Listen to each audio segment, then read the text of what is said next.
We're going to begin with breaking news. A powerful earthquake has struck eastern Afghanistan. At least 10 people have been confirmed dead, but it is feared the toll is going to be much higher. The magnitude 6 jolt hit the city of Jalalabad. A second, less powerful tremor has been detected near Basawul. There are reports of aftershocks having been felt in neighbouring Pakistan and as far away as India, including New Delhi. Kamal Hyder is joining us from Lahore in Pakistan. So we understand that although the epicentre of this was across the border in Afghanistan, you've been feeling the effects of it in Pakistan. What's been happening? Well, the effects of the earthquake were felt in a vast area of Pakistan, including the Punjab, where we are, and the Khyber Pakhtunkhwa province in Islamabad. People were jolted out of their beds late last night when that earthquake happened. The earthquake has taken place in Kunar province, where the maximum number of casualties are feared. Reports indicate that entire villages have been wiped out. People are under the rubble. Rescue operations are underway. However, this is a mountainous region, and the fact that this was a shallow earthquake means that it caused more devastation. Shallow earthquakes are more dangerous, although earthquakes are quite frequent in that area. This is the confluence of the Eurasian and Indian tectonic plates. Frequent earthquakes happen there, but normally they are deep earthquakes, and therefore they are felt across a vast area, but they do little damage. However, this one was very shallow, some people saying 8 kilometers deep, and that is one of the reasons. Also, it must be understood that Kunar is an impoverished region. The houses there are very vulnerable, mud huts, rocks, and so they would not be able to withstand this particular earthquake, given the fact that this was shallow and it happened late in the night, which means that a lot of people would have been inside their homes. Kamal, is there any indication from the government that what kind of aid, if any, they're able to provide? And as you were saying, of course, the houses in this area are pretty temporary structures, essentially. They're not very solidly built, and one would imagine they have to be rebuilt every time there is an earthquake of this magnitude.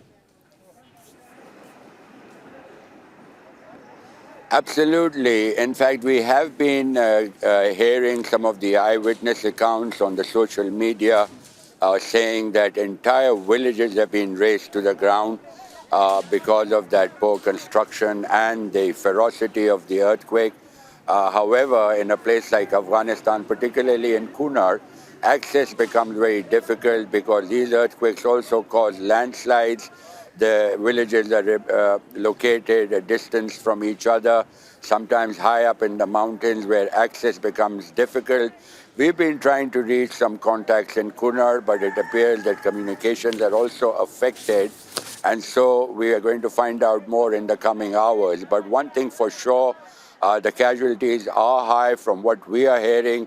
Entire villages have been razed to the ground because of the effects of that earthquake. There's over a dozen aftershocks that have been reported, which is quite normal after a strong earthquake in that region. Kamal, thank you very much indeed. Kamal Hyder there talking to us from Lahore. Chris Elders is a specialist in structural geology and plate tectonics at Curtin University. He's joining us from Perth in Australia. Thank you very much indeed for being with us. Kamal there was just giving us a broad outline of the kind of structure, a geological structure of the area. Can you just go into that a little bit more depth? Why is it that this area gets so many earthquakes? Yeah, well, as Kamal was explaining, it's at a very tectonically active area at the junction of the Indian and Eurasian tectonic plates. And the Indian plate is moving northwards and sliding past parts of Eurasia. So there's a broad zone between Afghanistan and Pakistan where earthquakes of this magnitude or larger occur quite frequently, perhaps once every 2 years, something like that. Can you give us any indication of how often something of this size can happen? I mean, you said like 2 to 3 years. Is there any sort of pattern to it, or is it somewhat sporadic? Is there any way of detecting just how significant a quake is likely to be? Well, it is sporadic. So the once every 2 years is a sort of little bit of an average, really. But earthquakes of this type and in this situation could really occur at any time. So it does make it very difficult to predict exactly when an earthquake will occur.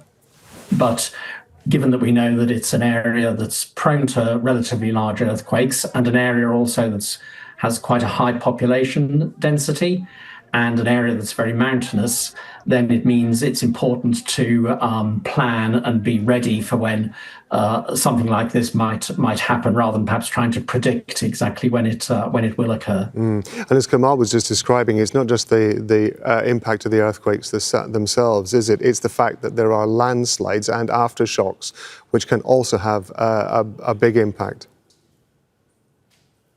Well, that's right, yes. So in this particularly sort of mountainous area, it's not only the buildings that will shake and become unstable, but the hillsides will also shake and become unstable, and that is what triggers the landslide. So the disruption can be very considerable. Landslides obviously can block roads and prevent aid and getting through. And aftershocks are a particular problem because when a large earthquake has occurred, obviously people are very unsettled. It creates a lot of anxiety and fear, and then repeated aftershocks just sort of reinforce that. So they can be a very difficult thing to deal with. And as your correspondent was saying, those are still going on and are likely to go on for some considerable period of time.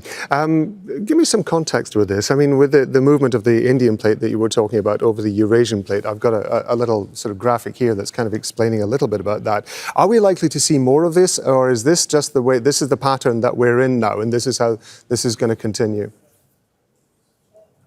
Yes, so it's the pattern that we're in. It's a pattern that's existed for probably millions of years since India and Eurasia first started to collide, and those movements of the plate will carry on indefinitely, particularly in terms of our time frame term of reference. It's geological processes operate over very, very long periods of time, and it will continue. Chris Elders from Curtin University, we appreciate it, sir. Thank you very much indeed. Thank you. Don't miss out. Get the full picture. Subscribe to Al Jazeera for reliable news, expert insight. Like, share, stay ahead.